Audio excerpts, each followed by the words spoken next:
Congratulations sa tanan.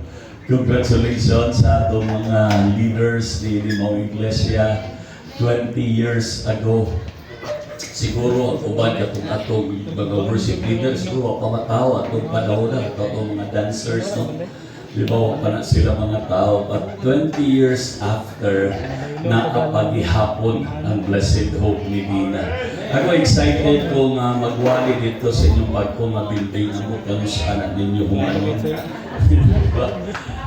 Okay, so kauban ako din akong maumaong pinalangga na asawa si Pastora Mila. Okay, ayun ako pindoon.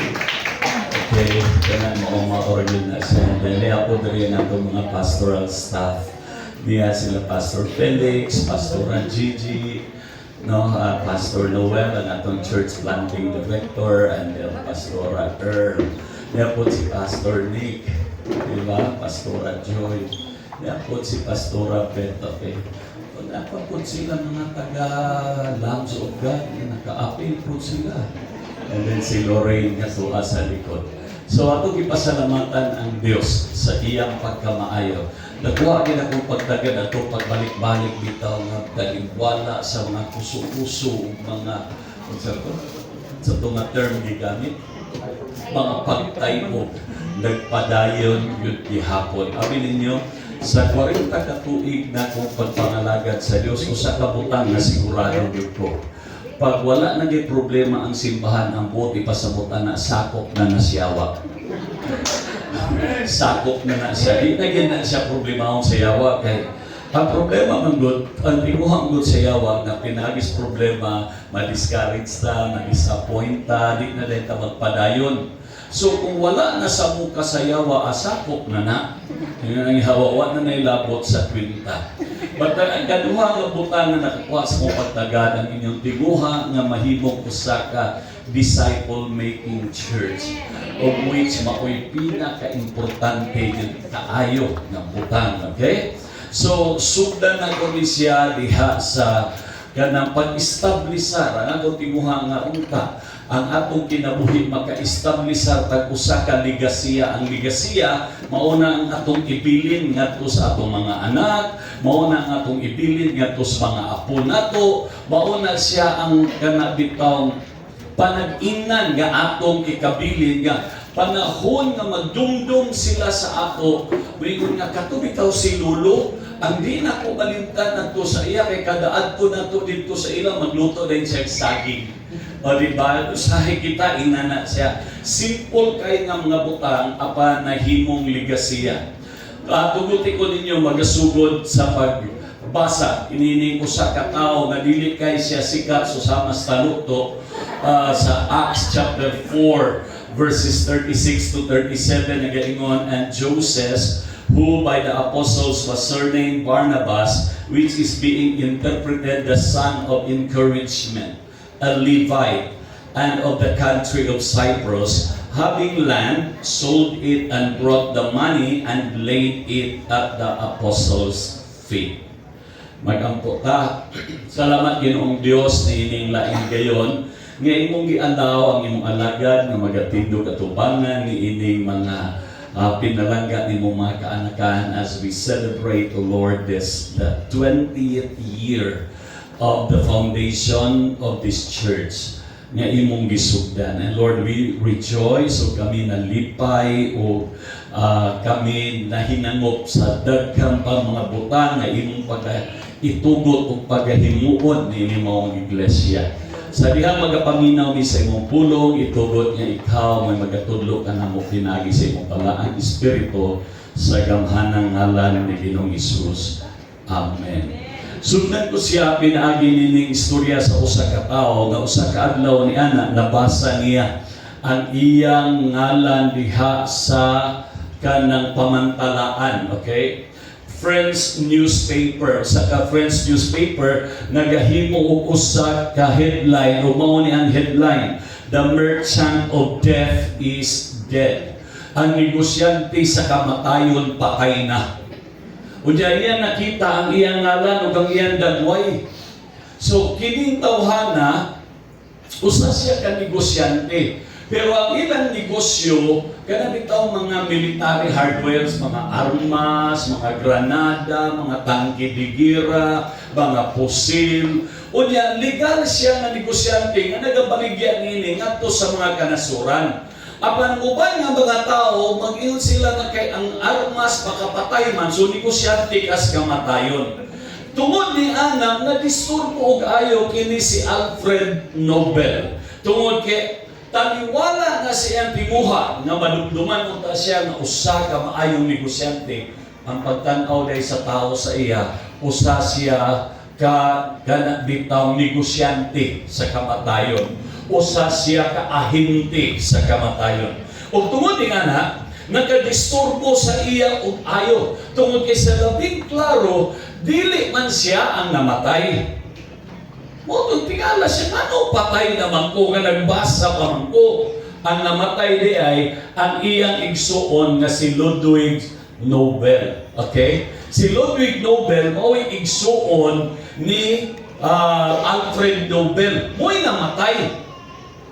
Pero katong maumutan, nakadisturbo kaayo kang Alfred Nobel. Siya mao na ni pagtanaw sa tao sa ako, nga negosyante ko, ahinte ko sa kamatayon. So ang iyang gihimo, tungod kay nabalaka siya, nga inig-abot sa panahon, mamatay siya, mawala siya, ang naa sa huda sa mga tao, ay, kato si Alfred Nobel, katong negosyante sa kamatayon, sa kinahanglan usbon tani. Ang iyang naghimo siya og usa ka lakang o kana mao ang pag-allocate og $250 million.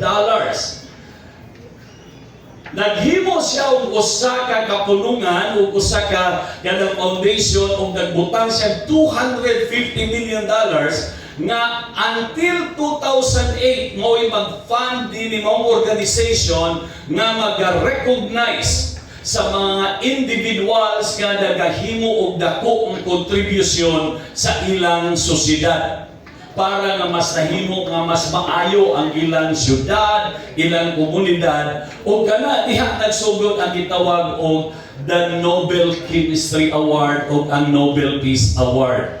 Una-una ayali, way back sa dihang nakita niya ang una-una sa tao nga si Alfred Nobel, usa siya ka ahintis kamatayon. But he did something nga karon pag maghisgot kagali og Nobel Peace Award, ang mga presidente, mga hari, mga doktor, tanan nga mga scientist, mauni ang usa ka butang nga ilang ginatinguha nga ilang makuha.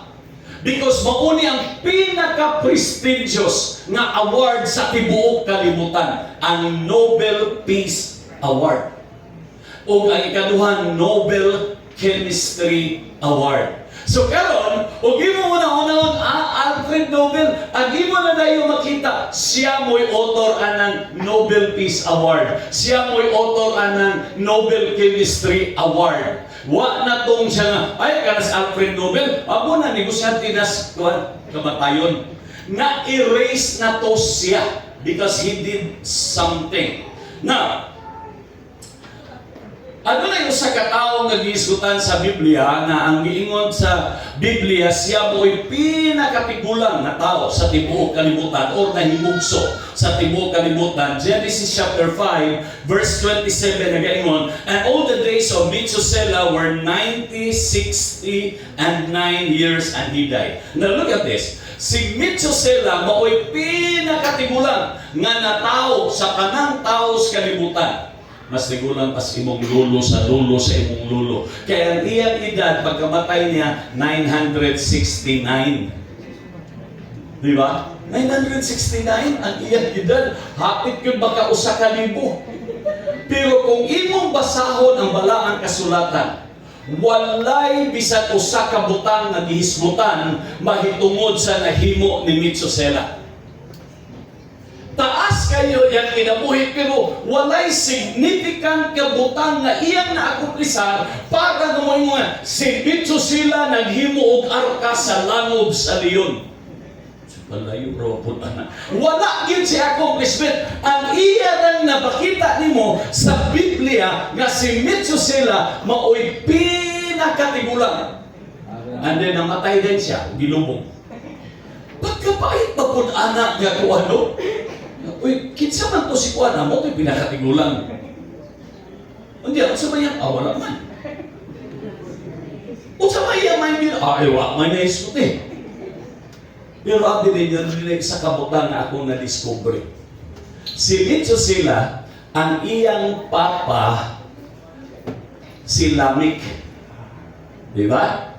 Unya, si Metsusela, ang iyang papa, si Lamech, unya, si Lamech, ang iyang papa, si Enoch. Okay? So, lahat ng pagka-istorya, si Enoch, usa ka tao nga gikahimutan sa Dios. Ug wala siya moagi kamatayon kay gikuha siya sa Dios. Ang iyang anak nga si Lamech nagpadayon paglakaw sa kanang dalan sa iyang papa nga si Enoch. Unya humanday na si Metsusela. So siguro si Metsusela buotan gihapon ni siya ng tao. Pero doon ay usa ka butang na angay na ito mahibawan. When Metsusela was 369 years old, according sa akong pag-study, pag edad niya 369 years old, natao ang usa ka bata na ginganlan og si Noah. Si Noah. 369. 600 years after, gikan sa pagkatao ni Noah, nahitabo ang lunok. 369, that means 969. Gikan sa pagkatao ni Metsusela, hangtod nahitabo ang lunok, naa si Metsusela. Ang uban nga mga studies na gingon, namatay siya sa wa pa maglunok. Ang ako lang yung gikatingadaan ani, nga si Metsusela naliwala sa iyang usaka maayo nga kinabuhi o espirituhanon nga lineage, wala yun siya may iskuti nga apil o pamanday sa arka. Wala siya. May tanong ka to, si Metsusela nabuhi o 969 o bitabang paghimo sa arka. Ay wala. Wa gid na iskutan ni ana. Maong ginikanan ni galaw igsuon, mauni siya ang usa ka hagit nato karon. Nga inig kamatay nato. Unsa ka ang hisgutan sa tao kanato? Unsa kay ilang may mauna-unaan ba? Siya na ay kato. Wanto siya. Talamunok to. Saka na, ay labihan to kasugarol. Based kung sa nabutang iyang isugal ato. Diba? Now, ang Proverbs chapter 13 verse 22 nagaingon, a good man leaveth an inheritance to his children's children, and the wealth of the sinners is laid up for the just. Ang mga tao kuno nga buutan o matarong, magabilin sila o panulundon ngadto sa ilang mga apo. Magbilin sila panulundon ngadto sa ilang mga apo. Now paminaw kayo kay ang Biblia wa mag-ingon nga a rich man leaves an inheritance. A wealthy man leaves an inheritance to his children's children. Ngano man tungod kay dili lang bahandi ang angay natong ipapanunod sa atong mga anak o sa atong mga apo. Dili lang siya mao. Niingon pa si Haring Solomon, ang maayong nga tao, nagbilin siya o panulundon ngadto sa iyang mga apo. Amen. So dili ni siya kwarta lang. Dili ni siya kwarta kay uban sa ato wa man gyud ato ikabilin utang ra man gyud. Giprinda ang kalubihan ang apo mo'y gabayad. Pero pwede tang makagbilin og ligasiya. Pwedeng ligasiya sa pagka-Diyos nun. ligasiya sa pagka-maayo nga kanang tao nga adunay integridad. Kato bitaw ang lolo nimo, kato imong lolo, pag mangutang to mobayad gyud to. Oh, di ba? So karon ang iyang ligasiya nangutang nga mobayad. Itsa kato ang imong ang akong angkol ay siya ay kato lubagan mo na lang. Dahil sa paglubagon mong liog adto, mo ingog yun na balik utang, utang. Hindi yun mo bayad og utang. Ang Bible nag-ingon, ang mga tao nga di mo bayad og utang buang-buang. Di ba? Ug ang Biblia nag-ingon nga ang maayong ngalan mas maayo pa kaysa daghang bandi. Ang atong ang ligasiya na atong ibilin sa atong mga apo, kinahanglan maayo unta. Kaya usahay ra ba, pag magminyo na ang atong mga apo, kilatison dayon sa iyang pangasaunon, sa ginikanan sa pangasaunon. Sa kinsa imong kuanan, kinsa imong pangasaunon, o kinsa imong minyuan. Kana si kuan siya na, asa na, kapong apo ni kuan, pagoy na, pagoy. Delikado ka diha. Kaya ang lulo ni adto anak, basta kay butangan mo lang og sayang ang puste, patulan yun niya. Og ang angkol adto anak, aputan na anak kamagwangan. So nagpito ka anak, kamagwangan tanan. Itsanak, talamuno na nakaliwat ayaw anak na. Di ba? Ang atong mga apo mag-suffer sa atong mga binuhatan. Kaya mo may ligasiya na atong gibilin.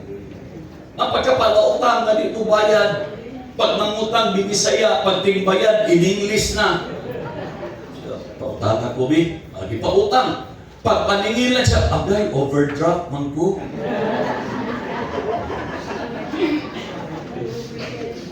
Now, kaya nagbasa ko usa ka ngalan sa tao nga dili gid siya sikat. Gali I don't know kung do na bay usa diri sa inyo nga ang inyong anak inganlan niyo og Barnabas.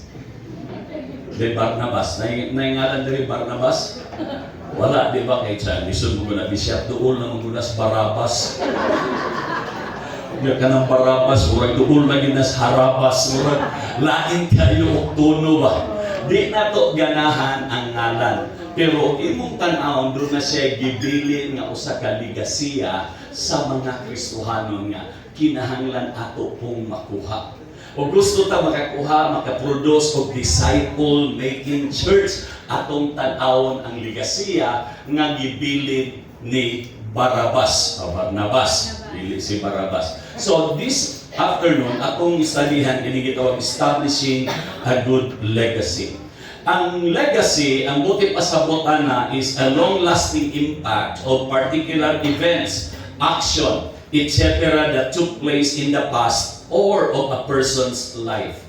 It's the principle that a thing which exists as a result of something that happened in the past can later be used in a different way.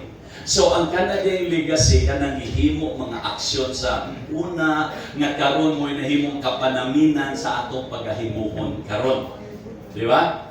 So karon atong tan-awon ug unsa man ang mga legasiya nga gibilin ni Barnabas ngadto sa iglesia. Una nga legasiya nga iyang gibilin mao ang legasiya sa pag-encourage sa uban.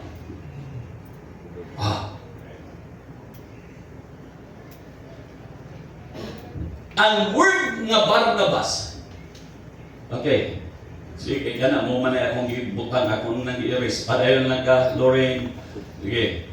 Ang word nga Barnabas, ang buot ipasabot ana, son of encouragement. So every time na magahisgot ang iglesia ngadtong panahon nga oy si Barnabas ay mautong nag-encourage sa ako. Di na gyud unta ko gusto mo padayon pagpangalagad sa Ginoo pero dunay nag-encourage sa ako. Katuboy ga-encourage sa ako. At uban sa ako ang atong legasiya kita'y tig-discourage. Kita'y tig-discourage. Siya nga nung wa naman ka mga lagad sa Ginoo ay na-discourage ko anak sa iya, di ba? Kana itong worship leader, maayo kay mo. Pero di gid ako tanaw sa ako, bakit nagkakutang na sa ako, mga bayan. Mga na-discourage ko, daghan kayo mga membro sa iglesia karon nga wala sila makabaton og ligasiya sa pagdasig. Ug abi ninyo, ang ministry sa encouragement usa ka ministeryo nga kinahanglan atong i-establishar sa simbahan. Kay anuman, kay ang simbahan manggod usa sa description sa simbahan, army siya. Pag army gali dunay gira, pag naa gali gira dunay casualty, pag duna gali gira dunay masamdad diha. Amen. Mao kinahanglan mo sila, padayon na ta, padayon na, bahalag magkamang. Padayon lang itag abante.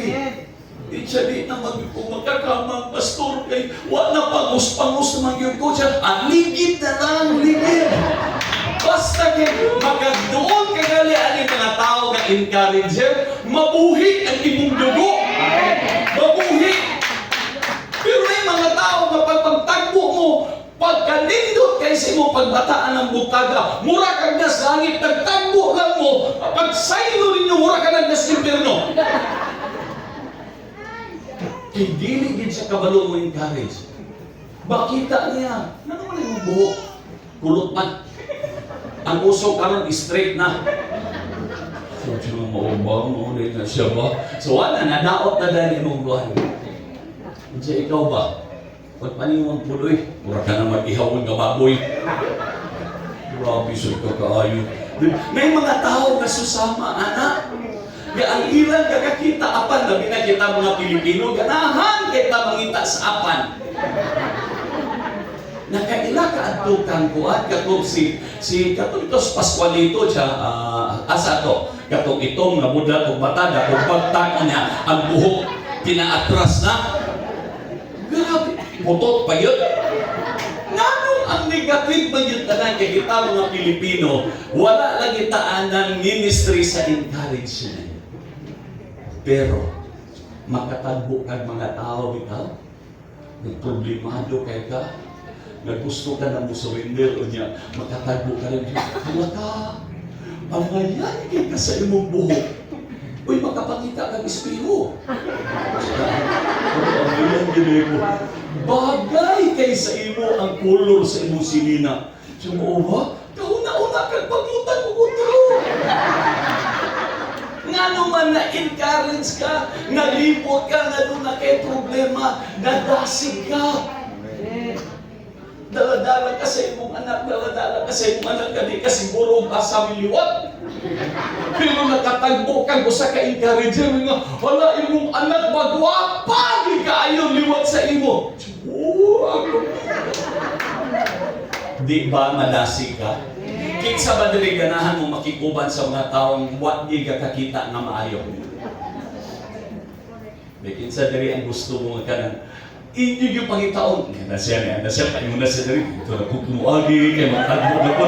May nga po na siya karoon niya. Alam, ang ngayon, hamis kayo mong purpose. At yun ang problema, ang nakanindot sa encouragement, libre. Walay bayan. Dili bitaw ka nang encourage ka, tatak na yun, bayad ka 1,000 ha, kaya nang encourage ka. Wala, libre siya. It will cost us nothing, but sometimes it means everything sa atong ipag-encourage. Di ba? Daghan kay mga tao nga kanang gusto nang maghikog. Gusto nang maghikog. Unya, masap na di mo. Sabi bitaw ni mo, nanong gusto man ka maghikog dyan? Di naman ko nagpapalunan ako. 150,000 na putang. Ipaninglan ako. Siya agay. Gamay lang na tayo. Ang ako gali ko, 350,000. Ising-isip maghapon ko. Muma, wala ko nagway. Pero na-encourage.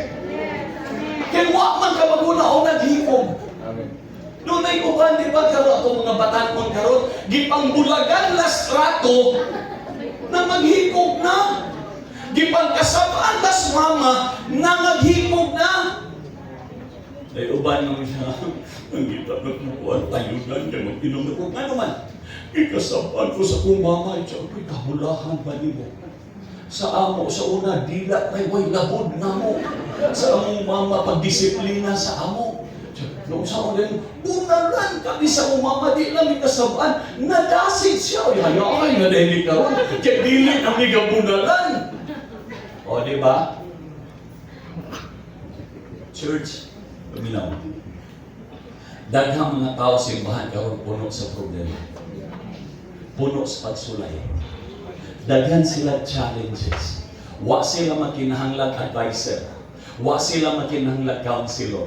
Ang ilang gikinahanglan encourager. Maunas Barnabas. Ang pulong Barnabas, son of encouragement. O, diba? Kitsa diri sa inyo, kanang gusto ko madumduman ko sa akong mga apo nga ako may encourage sa ila. Diba?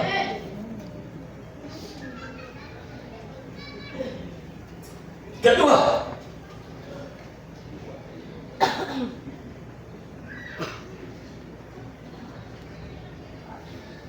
ang ikaduhang nga ligasiya nga gibilin ni Barnabas ngadto sa mga Kristohanon niadto panahon is the legacy of sacrificial generosity. Kanang pagkamanggihatabon. Kaya ang tao puro itahamulan. Di ba? Kinsa ba diri sa inyo nga nakadumdum mo nga pagpanganak ninyo ang inyong anak, paggawas niya anak na daan. Pirmi kita anak o kumot gina siya. Ngano man, inanak lagi ang tao, hangulan ta. Kung sa giingon sa Bible, ha? Thus Joseph, who was also called by the apostles Barnabas, which means son of encouragement, a Levite, a native of Cyprus, sold a field that belonged to him and brought the money and laid it into the apostles' feet.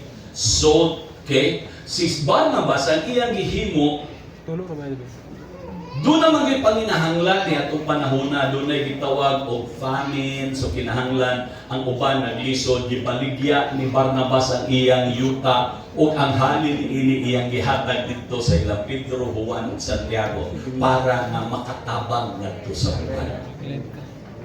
Manggihatagon. Si Barnabas, pag makadumdum na gali ang uban ng mga Kristiyano sa iya atong panahon, makadumdum sila. Katos Barnabas, di lang to siya maayo buwali ko, hindi manggihatagon. Manggihatagon.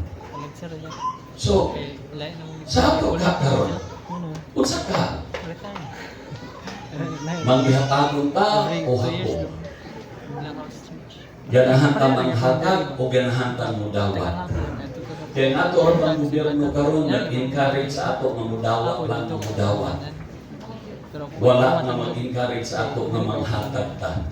Some facts about generosity. Una, ang generosity is an attitude and not based on amount.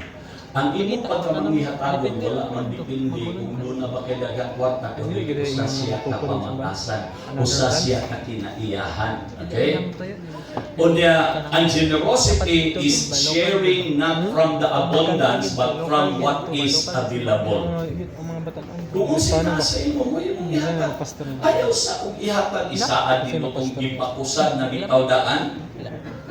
Diyan, sabi mo, Pastor, pag ang akong baboy pastor manganak o napulo ka buo usagid ang imo anak pastor gibakusan muros na ang baboy halos gasangko na ang tiyan diha sa yuta ingon na dayon ni mga Kristiyano nga pastor hapit na gyud manganak pastor paghimo nagtangkal kay sigurado na gyud ni agay himo nagtangkal ang pastor wala pagkadusikot tao himo pagpanganak na napulog yung pud ka buok ingon dahil pastor ka kay asa ka ang ako anak siya kanang yun mo pastor kanang imo kay kanang pinakatampok siya balikin na pastor o sa kabulan gikan karon para malutas mibalik ang pastor excited kayo kay humana ang tangkal Pagbalik sa pastor, asa naman tong ang ako bitaw kuan. Brad, asa na to? Di sabi, pastor, di malas kayo. Kung sa ba po inahan ni aning mga bakina nga talaan man kay pastor, may tabok sa karsada, nagigsan ang usa ang imog yun, may nagigsan.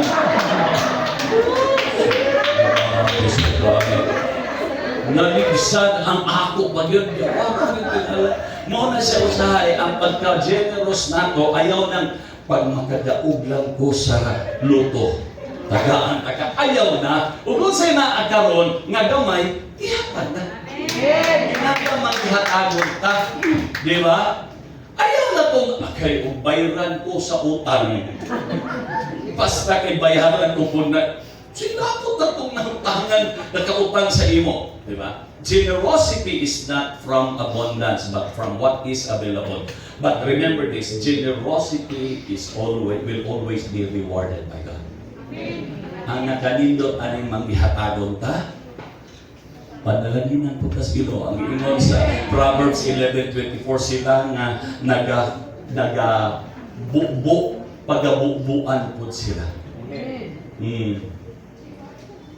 Wala ko kakita og mga tao nga manghihatagon nga nagukman. Tuo lang yun po sa ako. Tuo lang yun mo. Kaysa kadugay na ko sa ministeryo, daghan mga tao nga ako nangatagbo nga manghihatagon. Kunya karon gipalambo gyud ug panalaginan sila sa Ginoo. Doon ay usa ka tawo nga akong nabasa ang iyang istorya, si John D. Rockefeller. Umuadto kag New York, des Manhattan, doon ay usa ka area diha nga gitawag nila og Rockefeller Foundation kanang murag court. Diha maghimong skating, himuon nila ng skating ring panahon sa December. Pagkakil mga tao diha mag-skate sila. Okay?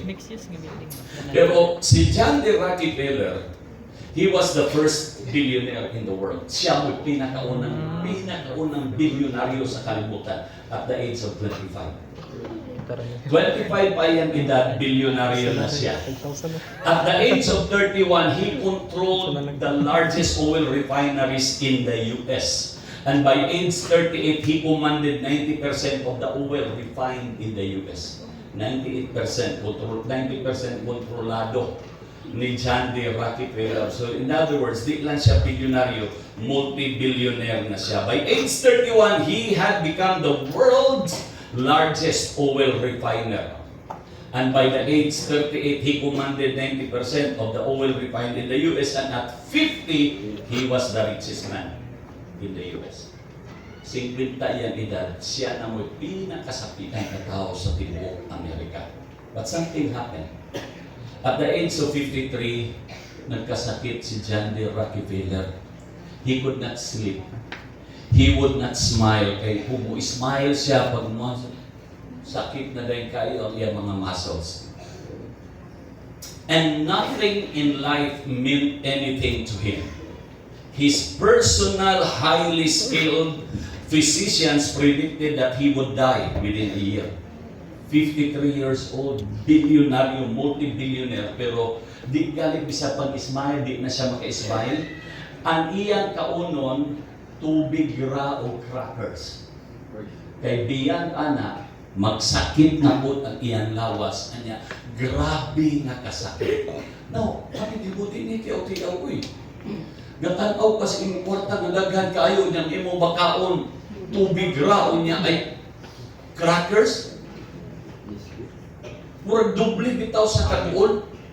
No, daghan ko kwarta, pero maura magiging ako pwede kaunon. And then ang iyang mga physician, the top physician during that time, mingon sila na mamatay na ni Tawana within the year. What John D. Rockefeller did was, he called his attorneys, his accountants and managers and announced that he wanted his asset be channeled to hospitals, research, charity work. He established his own foundation, and this eventually led to the discovery of penicillin. Kanang penicillin, mao na siya ang kanang permirong antibiotic na imbento.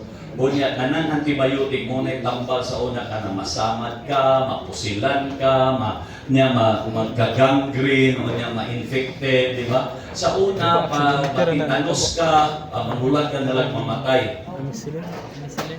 Pero pagka-imbikto sa penicillin, mauni siya ang nahimong tambal.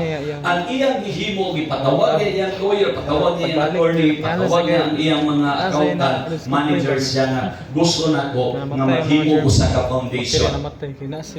Kung akong butangan o pundo, kung mag-money, mag-finance sa mga research, maghatag o maghimo ang mga charitable institution, charitable work, o sa lihang iyang suportahan kini mo mga institusyon na diskubre ang tambal sa antibiotic na penicillin, na diskubre ang tambal para sa malaria, na diskubre ang tambal para sa TB o diphtheria.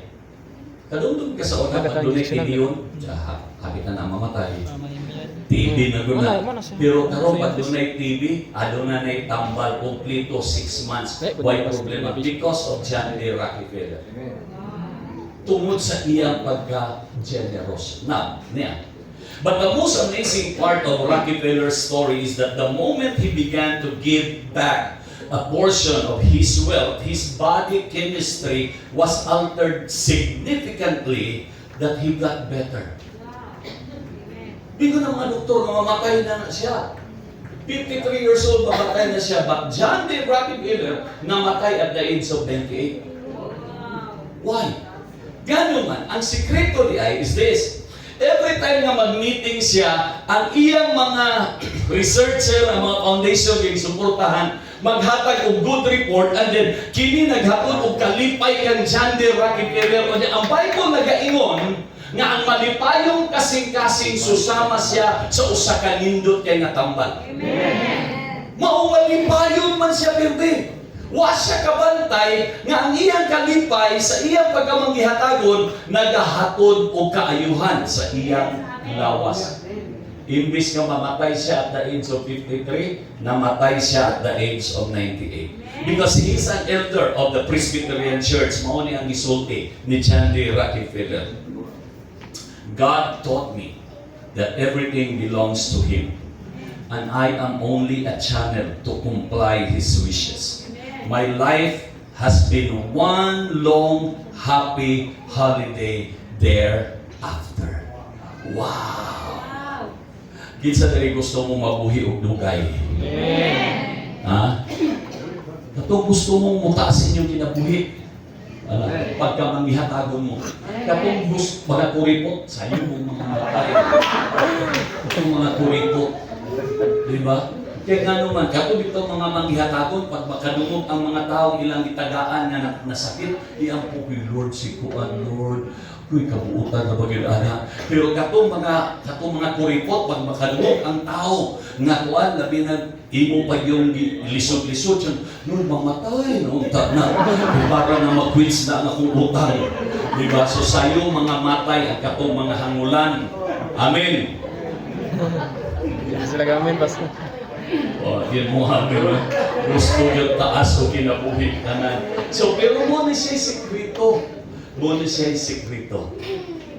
Pag mahimo ka manghihatagon, mutaas ang imong kinabuhi. Ang among chairman sa ECEC, si Dr. Andrew Lewson, way back mga siguro 15 to 20 years ago, he was diagnosed with a liver cancer. Liver cancer. Problema ani karon, kung ikaw palahubog, kung ikaw white warta, maka nadaghang utang, madiscover nga liver cancer, malipay ka, mamatay na to, libre na utang ani. Pero problema, si Dr. Andrew Lewson was one of the richest man in the Philippines. He owned the city land. Kanang city land, makikita mo itong Manila, makikita mo mga condominium, kadad ko kaya in God we trust, iyan na. Problema lang karon, masakit. Liver, cancer of the liver. Doon na siya yung classmate sa baong sakit. Si Senator Cayetano. Katong papa. Kato si kumpanyero. Di ba? Dungan sila o maura sila o doktor. Maura sila hospital dito sa Singapore para nga maura nga procedure ilang giagitan. After mga 3 years patay na si Cayetano. Senator Cayetano. Rene pa to siya, Rene Cayetano. Pero just last year, si Dr. Andrew Luzon celebrated his 80th year. Hinsog paghapon kaayo. Karon siya na po bibalik chairman sa Philippine Council of Evangelical Churches. Nga naman, tungod kay dili na po nabandayan tanan nga mga mission organization. Wa mo siya anak, ang iyang mga binilyon, iyang ipag-support sa mga missionaries, iyang ipag-support sa mga learning institution like IGSL. One time sa diya nag-uban mi, diya sa board, ignan ako siya na po chairman. Bakit ba lahat ng mga magagandang institusyon for learning na sa Manila? Bakit wala doon sa amin sa probinsya? Kung gusto namin mag-advanced studies like masteral or doctoral, kailangan pa namin pumunta ng Manila. Eh, ang mahal. Iya kong ipamunta na bakit gusto mo mag-aral. Naku, kasi gusto ko kumuha ng doctoral ko sa ganito. Sa IGSL. Doon naman doon sila yung program na PhD in Peace Studies. Siya, gusto mo? Naku, gusto ko. Sige. Magpa-evaluate ka sa IGSL, lahat ng babayaran mo, sabihin mo sa kanila, padala sa opisina ko. Nakita na ko ang akong bills sa whole course, 770,000. Wala siyang problema magbayad. Nakuman mo, nugay ka kamatay ng kamara. Kaya namihatagon dahil kayo. So gusto kang dugay mamatay, pagsugod na karoon. Namahimo ka mamihatagon. Sugod na mo, hatag-hatag sa bugas, hatag-hatag sa kanang kinilaw, hatag-hatag, di ba? Gano'n na ito mga katigulanan sa una, dugay silang mamatay? Di ba ito mga tigulang na ito dali? Kaya sa una, sa panahon sa ito mga katibulanan, pag mag-ihaw o manok, astan silingan, makainom o sabaw. Kaya manghihatago sila kayo, pare! Ni ay sabaw, sa kapaai mo. Pag usa na po, katulad po usa mo yung ihaw, manghatag na po siya. Ganang hinatagay, part na sa kultura ng mga Pilipino, maong dugay ka kamatay. Karon kay puro naman ta kaliwata naman ta henerasyon naman ta sa mga hangol mga sayutan ka kagamatay.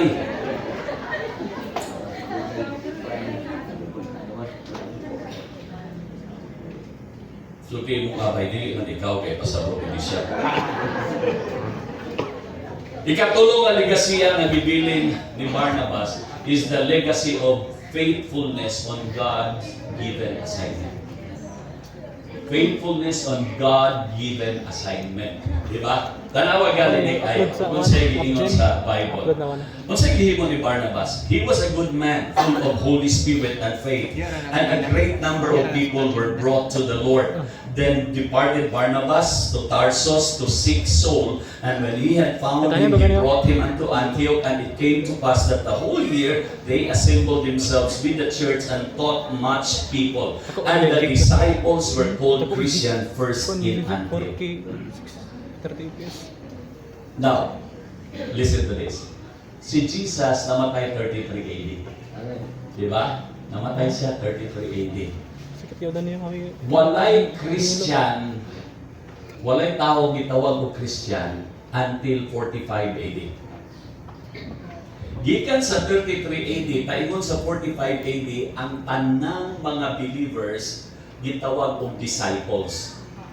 But sa ihang dito na si Barnabas o si Saul sa Antioch, dito nagsugod nga ang mga believers gitawag og Christian. Now, paminaw tayo. Because sa labing klaro, tungod ani nga kini nga ihemplo, maghatod sa ato sa usa ka konklusyon nga daghan Kristiyano nga dili disipulo. Mutuo ba mo nga ang hitabo karon nga flood control scandal sa Pilipinas ang usa sa pinaka-target kanang Diskaya Popol? Kanang Diskaya Popol ba? Nasayon ba mo na evangelical sila? Born again sila? Amen. Ano man? Mula ganyan, anong inano man? Wala lagi na disciple. Wala ma-disciple. Bakit ka nang dagan para utak sunod simbahan? Kristiyano lang. Bakit ka nang dagan pagsimba sige kali? Wala ma-disciple. Susulti mo abay, hindi lagi ikaw. Hindi lagi ikaw. Maunang dagan, sismuso, sismusa simbahan. Wag ma-disciple. Kristiyano lang. Kristiyano lang. Anong Kristiyano man ka? Nga mag-umisimbahan o na Blessed Hope Christian. O, di ka Christian. O, di ba? Tingong pa sa mga kuwan. Kung sa may imong relihiyon, na Christian. Pero sa puno, magduda ka ba? Manggoy bus nga gituan. Tanang Muslim dire, tanang Christian dire. Yun ko sa ka-Muslim, siya mura kalanganin ta nila. Di pangutan na, sa imong relihiyon, Christian, dire, ikaw, Muslim na, dire. Pagkabot siya, sa imong relihiyon, na Christian. Kapamakat kaya po. Di ba? Tumakyan sa lagi, tingnan na, daghan sa ato mga Kristohanon, wala manggod mga disciple. Mga sigilat pangutang, di mo bayad, sigilat panglibak, sigilat pangdaon. Di lagi ikaw, hindi lagi ikaw. Di lagi ikaw. Pero mura po ikaw. Pero mura po ikaw. Di ba? Kaya hindi ikaw ka-disciple, problema kaya na siya. Kapag iyong ganihan nga, mahimong disciple-making church, okay na siya. Di na yun problema ang simbahan pag na-disciple ang mga tao. Pero pag igo lang na himong Kristohanon, ay lisod. Doon ay managbarkada, Muslim o Kristiyano. Barkada man yun sila kayo, mag-share sila na si Allah, maukini, o si Jesus po, maukini mo, sige sila share. So, para yun nga mahuman, sa ato na nagutig, i-actual be. Karong Birnis, karong Domingo, musimba ko dito sa inyong simbahan. Ako Muslim, simba ko dito. Pagka Birnis, simba ko ka diri sa among masjid, diri sa among moski. Sabot sila. Okay. Tuod na.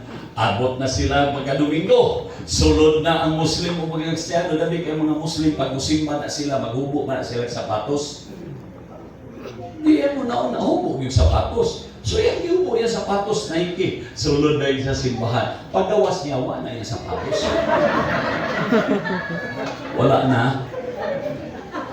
Tiniil siya ulit. Pagka Birnes, ato na sila spikas, dito na sa masjid. O niya karoon ang Christian siya na, pagay, bilin na yung sapatos, diretso. Pwede dalon siya. Ayaw ka bala kapag rin. Kaya wala'y Kristiyano diri. Hindi mawala ka ng imong sapatos. Wala'y Kristiyano. Mga Christian, hindi mga kawatan. Di ba? So, di mo nga ba ibigyan ko na ikaw? Hindi na ikaw. Na-disciple na inahanglang na disciple kita. Ha? Sa discipleship, doon ay gitawag sa church dito sa Cagayan de Oro, doon ay gitawag og life group. Ang among tagline, ayusan ng buhay. Ayusan ng buhay. Tungod kay puro maguni sa lipo at kinabuhi good. Mo pinaagi sa disciple making, mahimo siyang makaroon. Di ba? Makoreksyonan ta, matudluan ta, magiyahan ta. Pero napoy uban niya mo ingon nga dili ko gustuhan na. Kaya nga ko as the spirit leads her yun, ang mapagbusa na espiritu ang kagayan mo. Delikado siya. Ngayon si Jesus, go therefore, make disciples of all nations. Mao ni ang katapusang sugo ni Ginoong Hesus siya. Go and make disciples. So ang church, tama itong ginadamgogan niya, istorya niya, na mahimo unta siya ng disciple-making church. Kaya ang church, gawa ma-disciple, daghang problema. Ang unang problema sa church, gawa ma-disciple, kwarta. Nga naman, hamul, tanan. Kaya hindi ma-disciple, hamul. Gawas nga hamul, kawatan. Di ba? Kaysa 40 katuig na kong pagpastor, doon naging tulo kabutang na major na problema sa simbahan. Una, kwarta. Kaduha, pera. Katulo, money. O masulbad na siya, disciple-making ragod. Pag maayos ang atong kinabuhi, kabalutas, kabubuton sa Dios, matarong ang atong kinabuhi, makabilin tagligasiya ngadto sa atong mga anak. Di ba? Makabilin tagligasiya. Makinahanglan pagka-Domingo matatag sa'yo para mo simba. Dili niya, grabe pagkagikas Lunes, paimo Sabado, di kagakalit sa imong trabahoan, niya pag-abot sa Domingo, muabot ka, offering na. Dili siya maayo. Ang uban pa yun, bisag ikan Lunes, paimo Biyernes, gahilana, 39 ang hilana.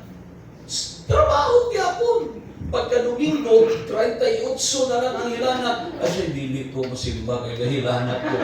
Agay, problema na siya. Wa na ma-disciple. Di ba? So at least, kinahanglan atong masayran nga ang discipleship, kinahanglan atong iplastar. The last legacy, ini importante ni siya, last legacy nga kinahanglan atong i-implementar sa church, makita, pinagi sa kinabuhi ni Barnabas, is the legacy of extending grace to others. Legasiya ni siya, kanang itong panulundon nga atong ibilin, nga ang mga tao nga gatanaw sa ako, ang ilang malumduman kato, bitaw siya, grabe, nakasala ako, pero iya ako kumipasay. Taliwala sa akong kapakyasan, iya ako kumigasi. Kanang pag-extend bitaw o grace, tanawagan ang senetabo. Acts chapter 15. Sometime later, di ba, dito naman si Paul o si Barnabas sa Antioch, itawag din ang church dito, ang mga believers o Christian. Then sometime later, Paul said to Barnabas, let us go back and visit the brothers in all the towns where we preach the word of the Lord and see how they are doing. Atong balikan to, atong ipangtudluan. Then verse 37, Barnabas wanted to take John, also called Mark. But Paul did not think it wise to take him because he had deserted them in Pamphylia and had not continued with them in the works of the Lord. Karon, ingon ni Barnabas, atong dalon si Mark, si John Mark, ingon ni Paul, ayaw kay backslider na, di backslide na, di biyaan ta anak dito sa Pamphylia. Dili ko gusto nga iuban na si Mark. So they had such a sharp disagreement that they parted company. Nag-away yun si Paul o si Barnabas. Mag-away din gihapon yung mga pastor, no? Nag-away gihapon. O sa diha nag-away sila, nagdesisyon sila, magbulag ta. Nagbulag sila, and Barnabas took Mark and sailed for Cyprus, and but Paul chose Silas and left. So karon di man mo sugod si Paul nga dapat si Mark in siya bulag ta. Bulag. Sige. Si Barnabas siya dapat ako si Mark. Ingon si Paul nga okay, dapat ako si Silas. And then he went through Syria and Cilicia strengthening the churches.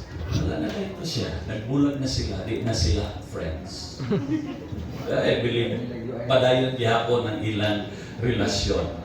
But sometimes, years after years pilabay, Paul was inside the prison cell of the Roman prison.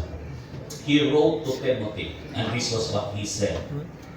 2 Timothy chapter 4 verse 10, hapit na siya ihawon ani. Give diligence to come shortly unto me.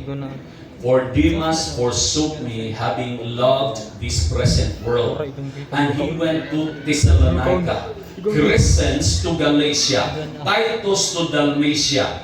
only Luke is with me. But look, kung siya gigingon karon ni Paul. Siya, take Mark, Pero nagyan man tigya ba nga dili dito. bring him with you, for he is useful to me for ministry. The very person na dili niya gustong dako was the same person na iyang request na ipadala because according to him, he is so useful to me in the ministry.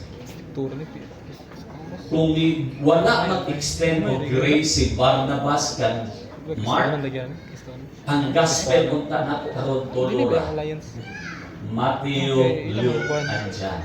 Because the author of the Gospel of Mark is the same Mark na dili gusto ni Paul na dato. Kung wala unta mag-extend o grace si Barnabas ngadto kang Mark, ambot og unsa ang kinabuhi ni Mark. Siguro wala na mo adto dito kang Paul in his dying moments. Paminaw mo kayo. Doon ay panahon sa atong kinabuhi nga gusto natin mo give up sa mga tao, atong mga bana, kinakong bana, badlungon kayo akong anak, naa sa drugs, badlungon kayo, anong ato silang i-give up. The more na madaot ang ilang kinabuhi. Kini akong bana, pastor, palahubog kayo, pastor, mo makibulag na ko. Ano sa ka nakabantay kay imong bana kahubog-hubog? Sa ulitaw pa na pastor, palahubog na nadano. Yang anong imong giminyuan. Kabalo ka rin palahubog, karon ka mo kigbulan. Di ba? Usa ka lalaki niingon siya sa iyang aming kumpare nga dyan siya dyan. Pre, makigbulan ako sa akong asawa kang kumari ninyo siya. Ano man? Siya, grabe kayo. Grabe kayo. Kada away na mo kung sa iyang mahawiran, iyang isalaba sa ako, pre. Isalaba. Yun siya mo ba? Talagang buak din siya. Nalagay kayo. Siya lang, pila naman mo katuwig ka nag-uban ni kumari. Siya, 38 na katuwig, pre. 38 na katuwig. Nagutana ang dyan siya. Kano sa nagsugod ka mag-away mo, iyan ang salabaonin siya, pagkahanimon yun na mo! Siya paghanimon ninyo, hangtod 38 katuwing na milabay, kada away ninyo sa labaon ka, kunya nga nung kalong pa man ka makigbulan! Miingon ang mga tao din siya nga, di na kinakumaan ko sa hunter na gid siya kaayo. Sa'yo na masagana 38 katuwing kasi pinag-isa. Di na gid siya kataguin siya, di na gid. Hunter na gid kaayo. Diba? So, ang pagkakagawa is this. Do not give up on your husband. Do not give up on your wives. Bahala na, palautang na kayo. Sige, bayan ang utang na. Diba? Diba? Ayaw din nag-give up. Eh, doon yung mga banang may, doon yung sa kabanang, iyalig na niya asawa yun sa grabe gano. Hantod ka ron, no? Naglibog yung kusino, oh. Siya nga naman love, siya na, grabe. Gitagaan ko, guwapa kay na asawa. Yung hinabihan ko, kabugok. Guwapa kayo, pero hinabihan ko, kabugok. Miingon ang iyang asawa siya, love. Pasalamat kita. Kaya ang Diyos maayo yung kaayat siya. Si maayo ang taga-atong bugong asawa. Siya, pero kung pa ang Paul. Siya, ano man lugar siya, itagaan ka guwapa na asawa para makagusto ka sa iya. O kitagaan ka bugok na asawa para makagusto siya sa ilo. O diba, tablara? Tablara.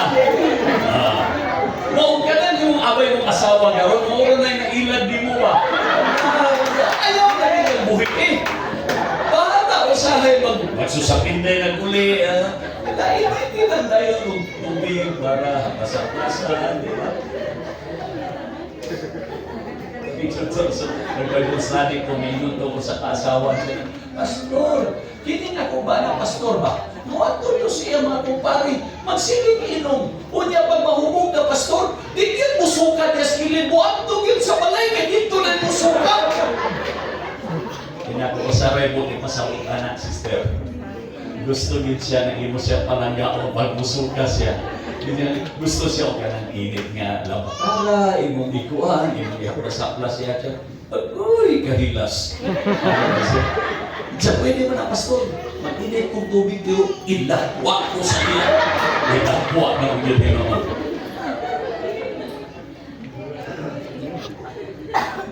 God is so gracious to us. Ayaw kalimot nga kita migrasyahan na punta sa Diyos. Bago buksa man ang mga kakulangon, doon ay uban, mga bana, mga asawa, sumakabilang buhay, ang iba sumakabilang bahay. Ato na lang iampo sa Diyos and we should be willing to extend. Mama, Papa, paminaw sa ako. Kanang imong anak karon nga badlungon. Wala ka kabalo sa tumoy anak. Ang imong nahibawan karon. But if you will not give up on them, someday they will become a source of joy sa iyo. Because ang Diyos nakakita sa tanan. Nakakita ang Diyos sa tanan. Now, doon ay usapin mag-ayon na let me close on this para at least nga. Doon na tayo legacy, no? Legacy sa to? Delmiro? Ha? Legacy sa encouragement, legacy sa generosity, legacy sa faithfulness sa God's calling, and then legacy of extending grace. Nagiging na ito i-give up ang itong mga mahal na ito sa kinabuhi. Ha? Salamat ulit. Doon ay ayon. Sa ihang abot ang panahon, ang asawa naglain na ng hawa. Niyato sila sa doktor.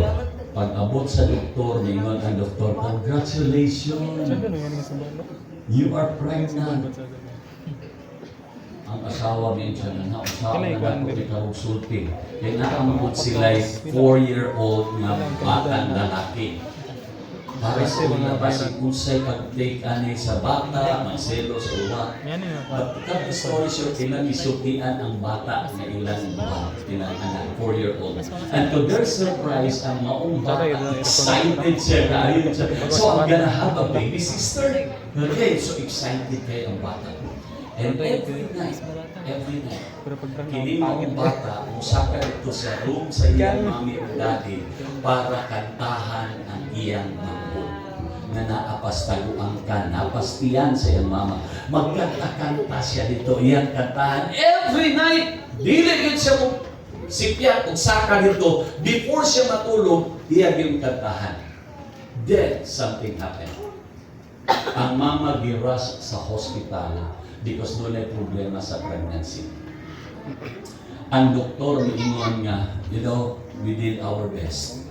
Pero the best thing that you're going to do is to go back and prepare for the funeral of the child. Because it's either ikaw mo among luwason or ang bata. But based sa among kuwan, mas maayo nga ang mama mo luwason kaya kapulus pa mamong bata. There the problem lies. Kung saan nila pag-pray sa Diyos dito sa ilan. Unsaon. Ang bata excited kaya niyang mama to sa ospital. So pag uli ato na anay dala nga iyang baby sister. Si Karen kaya nga ang kanan sa mama Karen man. Iulit siya, gisultian niya ang iyang anak nga lalaki. Dili na makauli yung baby sister kay wala na siya, mawala siya, dili siya healthy. You know what this 4-year-old son did? Siya, no. That's the only thing they heard. No. That cannot be. So, ang hihimo karon ni Karen to appease the child, iyang nidala sa hospital. And then, dapat ito na window ang kanang sa kanang ibutang ka ICU na natal ICU, mga neo ICU nga kuan. Itya, kita kaan ng kuan, kita kaan ng murag crib nga gamay, na dia imong baby sister. With all the apparatus being connected.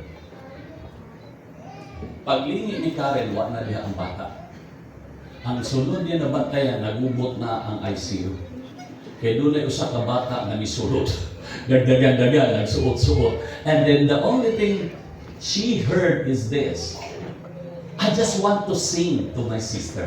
I just want to sing to my sister. So, sige, lakad, ang duha ka nurse, sige, lakad yun siya. Because I just want to sing until nakaabot siya sa crib. And then, that was also the time na ang doktor ni abot. So, kung saan man emotion kay, siya na yung bata, di magpadakop, kay gusto lang yun siya musing sa iyang sister. He reached the crib and he started to sing. He started to sing the very song na iyang nakantahon every night. Sa dihang musaka siya dito sa room sa iyang mommy and daddy. And then he started to sing, "You are my sunshine, my only sunshine. You make me happy when skies are gray. You never know, dear, how much I love you. Please don't take my sunshine away. You are my sunshine." And then suddenly something happened. The monitor sa maong bata started to swing up and down. Bang, bang, bang. And then the doctor was so surprised because that was the same doctor who said, "Prepare the funeral." And this was what he said: "Come on, boy. Continue singing. Continue singing. You are my sunshine, my only sunshine. You make me happy when skies are gray. You never know, dear, how much I love you. Please don't take my sunshine away." 4 days after, that baby girl was discharged. So healthy. It was picked up by so many press people. They went to the house. Nangutana sila, "Is it true? Is it true nga kini usa ka milagro tungod sa usa ka kanta?" You know what the mother said? It's partly true. But for us, it is a miracle of not giving up the one you love. It's a God will do something in our lives if we will not give up on those people we love. Amen. Don't give up on them. Badlungon lagi na sila karon. Pero you don't know what will be in the future. You don't know. Kali mo ba na kayo mapalahubog, kaso sa pinday, malabyan lang panel sa Mallorca, hubog na dayon. Sige lang. Because you don't know what lies ahead. Ang atong mahibawan ang karang Road, di ba? Kinsa diri sa inyo nga, once in your life, you give up on somebody. You give up your son, your husband, your daughter, what? Because badlungan sila. I want to pray for you this afternoon. And I want you to know that God hears our prayers. Kung saan mong i-give up sa una, tungod kay Juan, wala na, nasakitan ka. We could pray that God will restore and God will make a way. Amen. Imong i-give up imong damgo, imong i-give up imong mga pangarap, pick it up now. Because God can turn it into a blessing sa inyong kinabuhi. Amen. Manindot ang tanan. And I want to pray for those people. Gusto lang kong marampo. Gusto bitaw ka nga. Hindi siya gusto lang yun kong maampuan because there was a time na kung ako'y give up. There was a time na hindi ko, di na ko ganahan, di na ko,